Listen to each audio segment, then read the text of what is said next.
All right, last time we dove into the tales of two democracies, Chile and Poland. But what if I told you their stories were actually just two chapters in a much, much bigger global story? Well, today, we're going to trace the incredible journey of an idea that completely reshaped our world in just about 100 years. Our journey today is going to be a whirlwind. We'll go from the noisy, clanging shipyards of Poland, where workers stood up to a powerful government, all the way to the brand new nations of Africa fighting for their future. And we'll end up in a quiet home in Myanmar, where one woman's courage became a beacon of hope for millions. Just think about it for a second.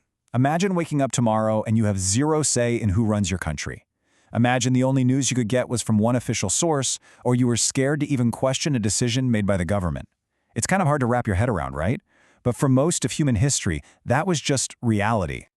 Now, the spark that lit this fire for change really got going in France way back in 1789 with their big ideas of liberty, equality, and fraternity.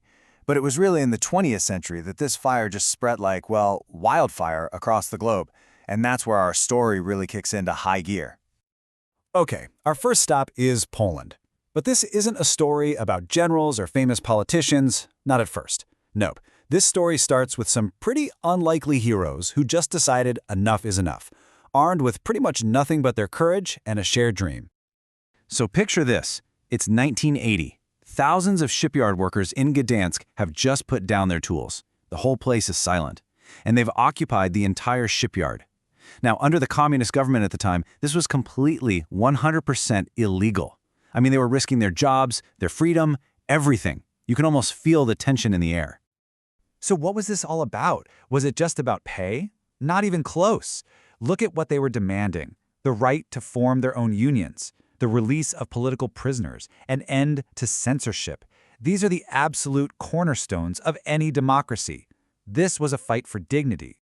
And out of this crowd of determined people, one man kind of stepped up. He was an electrician named Lech Walesa. And by the way, it's pronounced Lech Walesa. What's crazy is he'd actually been fired from that exact same shipyard years before for speaking out. And now, here he was, literally climbing back over the wall to rejoin his friends, about to lead a movement that would change the course of history. Their movement got a name, Solidarity. And it became so much more than a trade union. It was a peaceful revolution. And you can really see the massive before and after right here. It totally transformed the country, leading to the first free elections. And guess who became Poland's first democratically elected president? Yep, Lech Walesa himself. The story of solidarity is just incredible, a real symbol of people power. But it was just one piece of a much bigger global puzzle. So now, let's zoom out from that shipyard in Poland and see how this idea of democracy was literally redrawing the map of the entire world. Okay, so take a look at this. This is the world in 1950, right after World War II.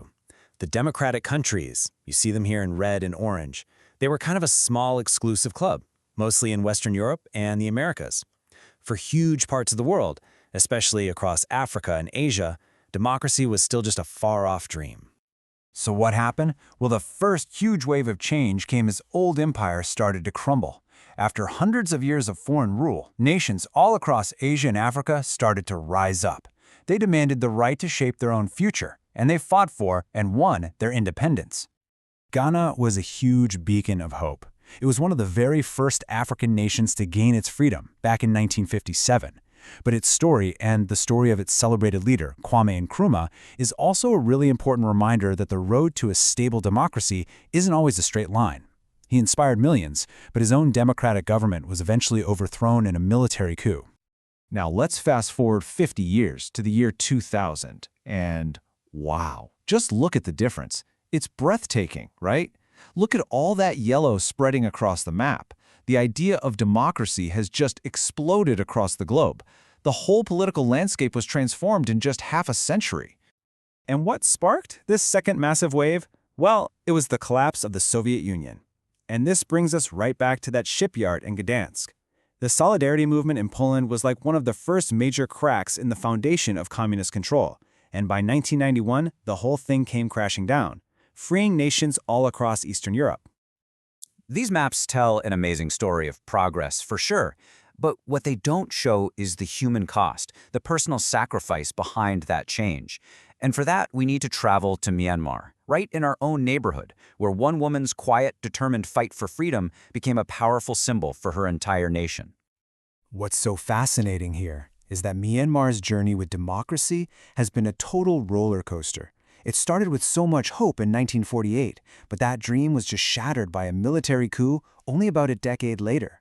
It would take almost half a century of struggle to get back on that path to freedom. At the very heart of this long struggle was Aung San Suu Kyi. In 1990, her political party won the election, and not just by a little, it was a landslide, a clear, decisive victory. But the military just refused to accept it. Instead, they put her under house arrest, basically cutting her off from the world for the better part of 20 years. But the world was watching. Her story captured everyone's attention. Take this powerful cartoon, for example. It came out on her 60th birthday. It shows a birthday cake made of prison bars, and there she is, as the single candle burning on top. That's a fantastic question, Rohan. The prison bars are pretty obvious, right? They're a stark symbol of her being trapped, of the military's oppression.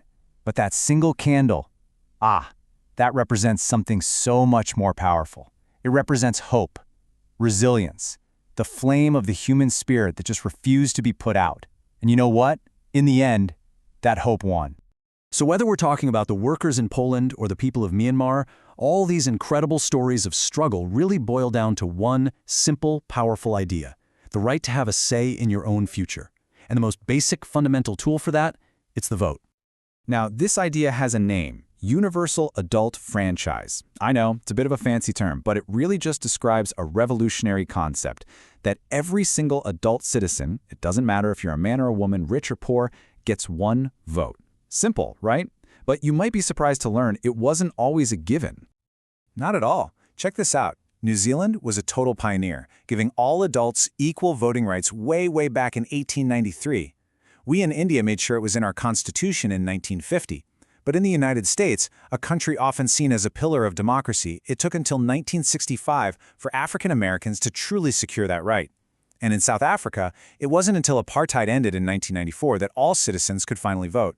It's just a powerful reminder that this journey is often long and really difficult. So, we've gone from the shipyards of Poland to the quiet resistance in Myanmar. And we've seen the long, hard fight for the ballot box. We've covered a lot of ground. But what does it all add up to? You know, if there's one single thing I want you to take away from our time today, it's this. Democracy isn't some final destination a country arrives at. It's a journey. It's a story that is still being written every single day, not by kings or presidents, but by ordinary people who dare to demand a better future. We've seen how democracy has totally transformed countries from the inside out. But what about the world stage? Think about the big international organizations, like the United Nations. Are they truly democratic? That's a huge question, and it's exactly what we're going to tackle next time. You won't want to miss it. And hey, before you go, here are the key terms from today's journey. These are perfect for your notes, so go ahead, pause the screen, and grab a quick screenshot. Thanks for joining me on this amazing global story. I'll see you next time.